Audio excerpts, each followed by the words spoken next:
Аскерге балаларды күштеп алып кетуге не дейсіз жалпы? Оған қарсымын. Қазіргі әскердің жағдайы меніңше көңіл қуанатын нәрсе емес. Негізі правасы жоқ деп ойлаймын оны. Себебі әркім өзінің выборы болады. Егер сол жақтағы тәртіп дұрыс болып жатса, бала қашпайды, мен ешқандай қазақ баласы әскерден қашпайды. Біреудің жалғыз баласы болады оның ішінде. Болмайды олай. Негізі өз еркімен барған дұрыс па әскерге? Егер тәртіп жөнделсе, онда жіберемін. Баланың өзінің согласиясы болып, барам десе қарсы емеспін. Қолдамаймын оны күштеп алып. Если по желанию, другое дело. Мен оған қарсымын. Күштей алып кету. Еріктілерді алып кету керек.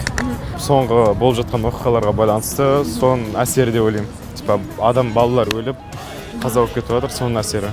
Сондықтан мен қарсымын. Өз еркімен әскерге деген тас жақсы болатын. Қазір білем, жастар түсінбейді. Мен кейбір балдар қаған, қорқатыма, қашама, әйтеу бірдеңе ойым.